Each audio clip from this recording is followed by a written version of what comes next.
Everybody's Spinhead Master here. I'm doing a video today, and this video is about the return of spirituality in the left. I mean, the left wing specifically. And this is an interesting phenomena I just wanted to note.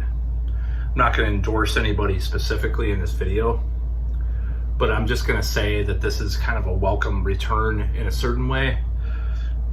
And it's a sign of things to become a little bit better as far as what we can tolerate, as far as what's happened, especially the last few years, in my opinion.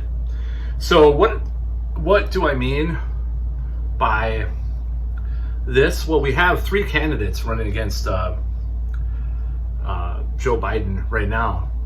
Cornel West, RFK Jr., and Marianne Williamson. Now, in the case of RFK Jr., he has just come out and he has Charles Eisenstein as one of his advisors. Now, Charles Eisenstein is like this spiritual, kind of new age philosopher guy. I've read I've read a lot of articles, and I've even bought some books by him that I haven't read yet. So it's a really interesting choice of advisor, especially considering, the guy comes from like a traditional, like East Coast Catholic background and all that stuff. I mean RFK in that case. So I find it really interesting that he chose him as an advisor. And then you also have Jack Dorsey, who's, endorsed RFK Jr. as well. Mixed bag of a guy, but, billionaire. But he's actually pretty, he has some good ideas and some good things that he said. And he meditates and stuff, and he's into all this kind of new agey, kind of Eastern, not new agey, but more Eastern kind of stuff. So it's kind of interesting that I see this kind of like this crossover with a lot of this stuff. So there's also obviously Marianne Williamson, who is running, and she is into like this new age Course in Miracles. Of course, speaking of that really helped me out in 2010 in a major depression that I was in. I was listening to Course in Miracles every day, and I felt a lot better. And subsequently, I really wished for a girlfriend at that point, and I got one, shortly thereafter and stuff. So it was kind of I don't know if it's a coincidence or what, but I was really depressed winter of 2010 into 2011, even though those were kind of the best years of my life, somewhat. So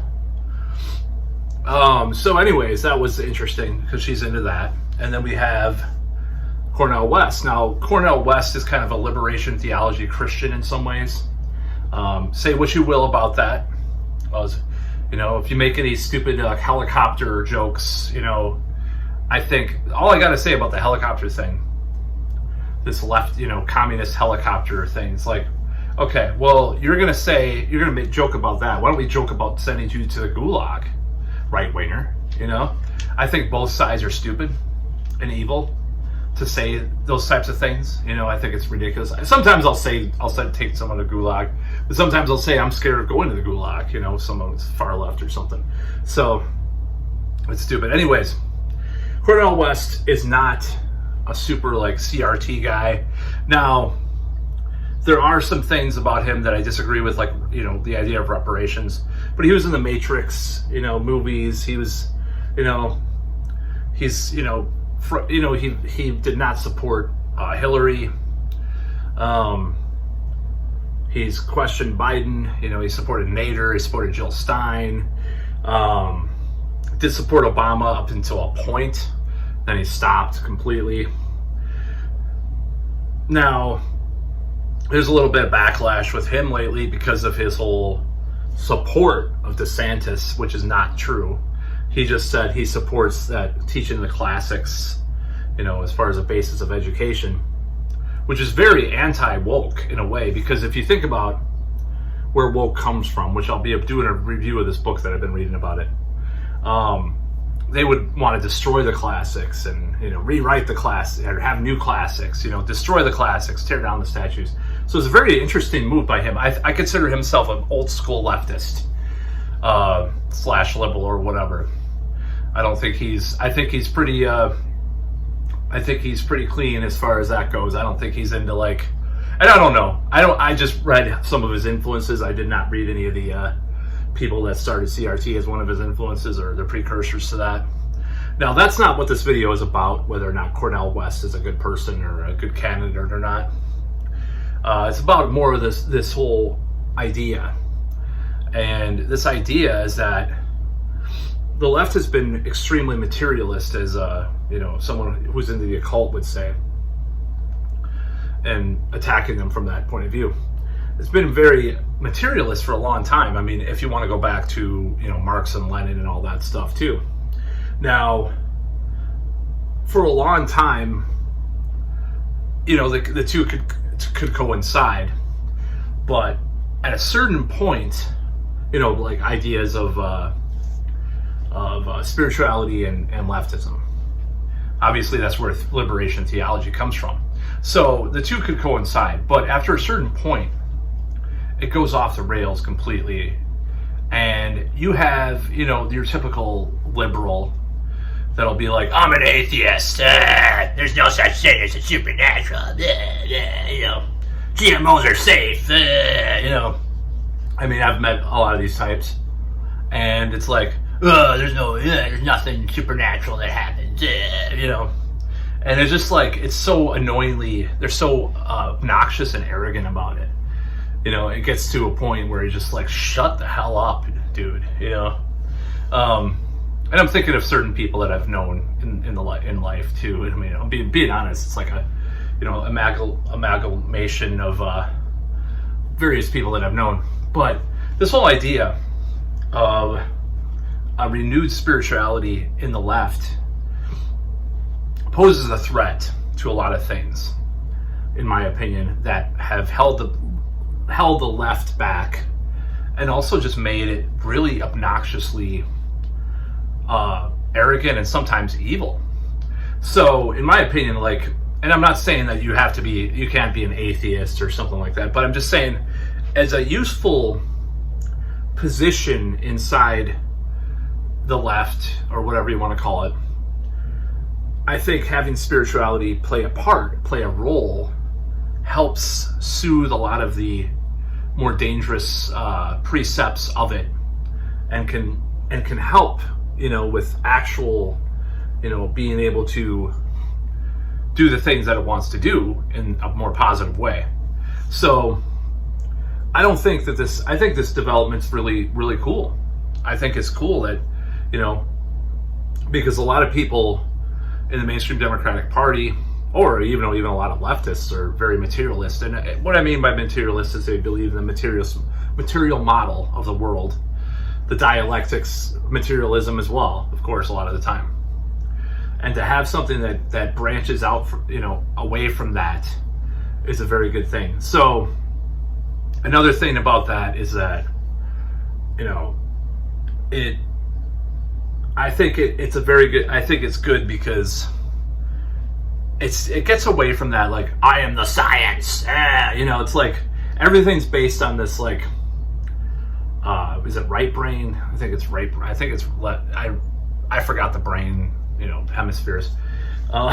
Whichever one's the logical side. It's like extremely logical, extremely scientific, and life is not like that in many ways. It's more fluid. It's more, airy in a way. Not to get back to the astrology shit, but I'm just saying. So, it flows a little bit more than this whole idea that everything's materialist and everything's, comes from that. So I think it's a very good development. We're the science. This is the last word on everything. This study says this. It's like science is even.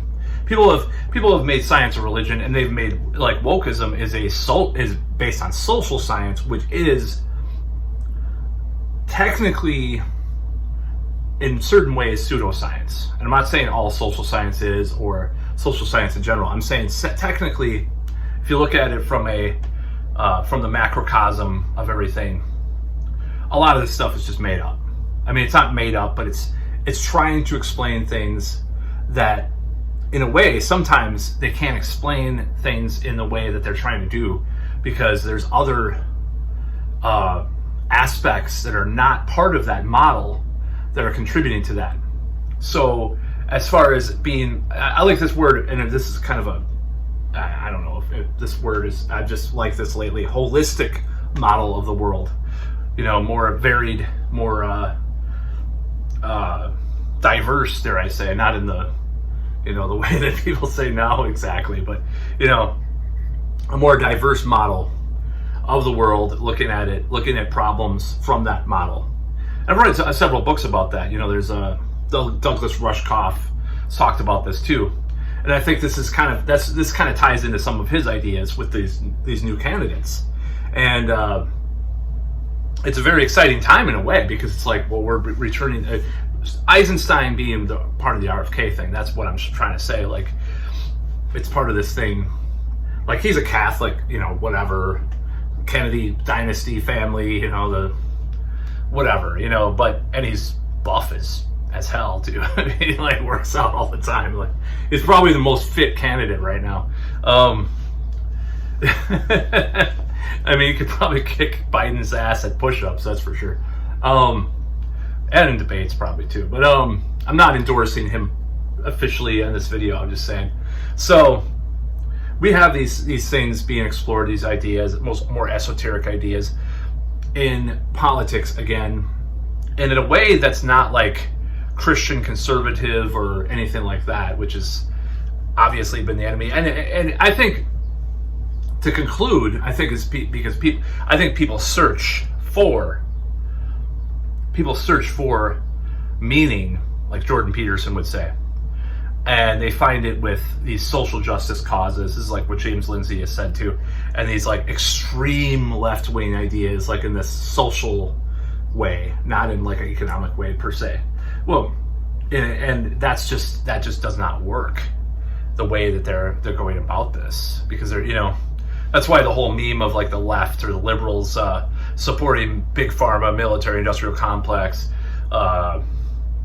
you know, corporations, etc. Like, it's apt, because it's like you got the woke smoke screen, pun intended for today's reality, but which I'll probably do a video about next, by the way.